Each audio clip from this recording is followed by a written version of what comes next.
안녕하세요. 이은정 산부인과 이은정입니다. 오늘은 무월경에 대해서 이야기를 해볼게요. 생리가 없다 이런 뜻이죠. 그래서 환자분들이 생리가 없어요, 무월경이에요 하고 오세요. 그런데 그 생리가 없다, 무월경이라는 기준이 다 제각각이세요. 주관적이세요. 저 생리 예정일보다 한 일주일 지났는데 아직 생리를 안 해요. 어떤 분들은 6개월 생리가 지났는데도 이거 문제인가요? 이런 분들도 있으세요. 그래서 정확하게 무월경의 기준을 정의하고 지나가는 게 중요합니다. 자, 우선 초경을 했나 안 했나를 구분하는데요. 초경이 없는 여학생의 경우에 2차 성징이 없는데 13세를 넘었다. 이런 경우는 무월경으로 우리가 정의하고 거기에 대한 진단과 치료가 시작되어야 되고요. 보통 2차 성징이 있는데, 말하자면 가슴도 좀 있고 이제 그렇게 2차 성징의 특징이 나타나는데 만 15세를 넘었어요. 그런데 생리를 안 해. 아직 초경을 안 하네. 그러면 이상한 겁니다. 2차 성징이 있는데 지금 14세 정도 돼요. 그런데 아직 초경을 안 해요 하고 걱정하셔서 데려오시는 경우도 있는데요. 이런 경우는 그냥 한 1년 정도 기다려 봅시다, 이렇게 이야기할 수 있는 거죠. 보통 초경이 아직 없는 상태에서 무월경인 경우는 굉장히 다양한 원인들을 저희가 확인을 해봐야 됩니다. 이 부분에 대해서는 제가 할 이야기가 많아서 다음에 한번 다뤄보기를 하고요. 오늘은 초경을 하고 말하자면 생리를 잘하고 있는데 갑자기 생리를 안 해요. 이런 경우를 저희가 말씀드릴 건데요. 6개월 이상 보통 생리를 안 한다. 그리고 내 생리 주기에 한 3배 이상 생리를 안 한다? 보통 한 3개월 이상. 그 정도 되면 무월경에 대해서 우리가 진단을 시작해야 됩니다.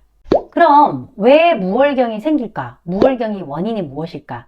자, 제가 부정출혈편에서 말씀드린 것처럼 생리라는 것은 난소에 있는 그 에스트로겐이라는 호르몬이 나와서 내막을 두껍게, 충분히 두꺼운 상태에서 배란이 되고 나면 수정을 기대하기 때문에 그때부터는 프로게스테론이 나옵니다. 프로게스테론이 나와서 밭을 탄탄하게 유지할 준비를 하고 있는데 수정이 되지 않았다. 그럼 프로게스테론 필요 없으니까 점점점 떨어지겠죠. 그 신호를 기준으로 내막이 뚝 떨어지는 게 생리라고 말씀드렸습니다. 무월경이란 내막을 두껍게 해야 되는데 내막이 아예 두꺼워지지도 않는 경우가 있고, 내막은 두꺼워졌으나 얘가 떨어지는 신호가 없어서 아예 안 떨어지는 경우가 있겠죠. 자, 그럼 첫 번째, 내막이 아예 두꺼워지지 않는 경우. 대표적인 이유로 첫 번째, 난소 기능에 부전이 있습니다. 만 47세, 거의 만 50세 정도 되면 이제 여성들이 폐경을 하는데 난소 기능이 다 떨어지기 때문에 폐경을 하게 되는 경우잖아요. 그런 경우는 여성 호르몬이 없어서 아예 내막이 두꺼워지지도 않습니다. 이럴 때 초음파를 보면 내막도 굉장히 얇고 보통 자궁도 좀 쪼그라들어 있고 이런 걸 볼 수 있어요. 최근에는 조기 폐경이 되는 분들이 꽤 있어요. 여러 가지 이유로 난소 기능이 떨어지면 난소에서 호르몬이 만들어지지 않으니까 내막이 두꺼워지지도 않는 경우, 우리가 여성 호르몬 자체가 하는 역할이 되게 많아요. 생리를 유도하고 임신에 관련되는 것뿐만 아니라 뼈, 혈관, 기타 모든 기능에 있어서 중요한 기능을 하기 때문에 적극적으로 여성 호르몬이 공급될 수 있도록 우리가 호르몬 치료를 해야 되는 게 맞고요. 자, 그 다음 뇌하수체나 시상하부로부터 아예 명령이 떨어지지 않는 경우가 있어요. 예를 들어서 우리가 극심한 다이어트를 한다. 무용수들, 운동하시는 분들, 최근에 바디 프로필 이렇게 많이 찍으시잖아요. 그런 분들은 우리 몸에서 어떻게 느끼는 거냐면 굉장히 위기 상황으로 느끼는 거거든요. 우리 몸에서 너무 에너지가 없어요. 그러니까 내가 생명 활동에 필요한 그런 데서 우선 에너지를 공급하고 생리를 한다든지 임신이라든지 이런 부차적인 생명에 유지하고 관련 없는 부분 일단 셧다운 시킵니다. 그럼 생리를 안 하게 되겠죠. 이런 분들 같은 경우는 잘 먹어서 영양 공급을 잘하면 시간이 지나면 생리가 돌아옵니다. 그 외에 갑상선 호르몬 이상, 그게 왜 그러냐면 그 갑상선 호르몬이 우리가 리드미컬하게 아주 조화롭게 돌아가야 되는 호르몬 대사를 얽히고 설키고 만들거든요. 말하자면 그런 문제로 부정출혈도 생길 수 있지만 무월경도 생길 수 있습니다. 우리가 뇌하수체에 종양 같은 게 생기면 프롤락틴이라는 호르몬이 많이 나오기도 하거든요. 그런 경우도 생리를 안 하게 됩니다. 그래서 이런 호르몬의 문제들은 저희가 원인을 찾아내기만 하면, 해결해주면 생리는 정상적으로 잘 돌아올 수 있겠죠. 자, 다음은 밭은 두꺼워졌는데 떨어지는 신호가 안 들어와서 생리를 못하는 경우가 있습니다. 이런 경우는 어떨까요? 초음파를 보면 보통 내막도 좀 두꺼워져 있고 이런 상태거든요. 대표적인 여가 다낭성 난소 증후군이 있습니다. 우리나라 가임기 여성의 한 10% 정도는 다낭성 난소가 있다, 이렇게 이야기를 하는데, 다낭성 난소 증후군 같은 경우는 배란이 잘 안 돼요. 여성 호르몬은 잘 나와서 내막은 두꺼워졌는데 배란이 안 되면 프로게스테론 호르몬이 안 나오는 거죠.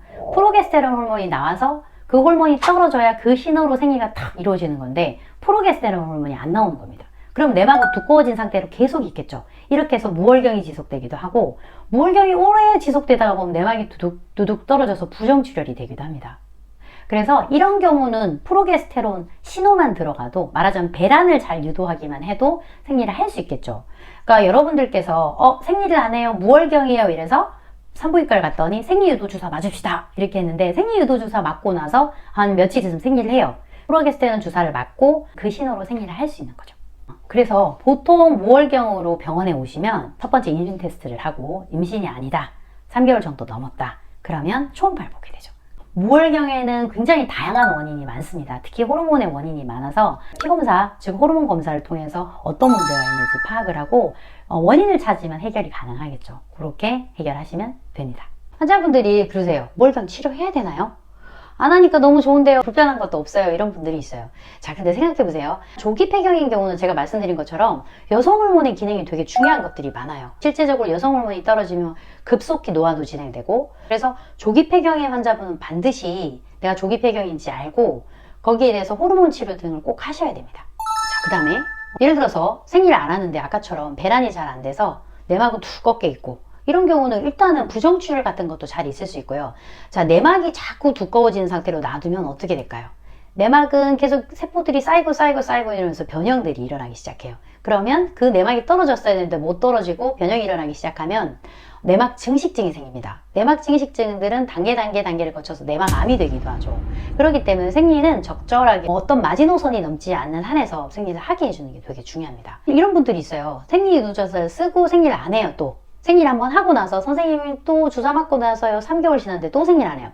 또 주사를 맞네? 그러고 나서 또 3개월이나 또 생리를 안 해서 오셔요. 그러니까 이런 분들은 근본적인 이제 어떤 원인이 해결되지 않는다면 계속해서 주사를 맞으면서 다닐 건지, 아니면 또 호르몬제를 써가지고 주기적으로 한 달에 한 번씩 생리를 할 수 있도록 유도할 수 있도록 이런 방법을 쓰기도 합니다. 그래서 결론적으로 무월경은 그냥 두면 안 된다. 2달 반이 슬슬 넘어가고 3개월이 넘도록 생리를 안 하면 반드시 이건 해결을 해줘야 된다, 이렇게 생각하시면 됩니다.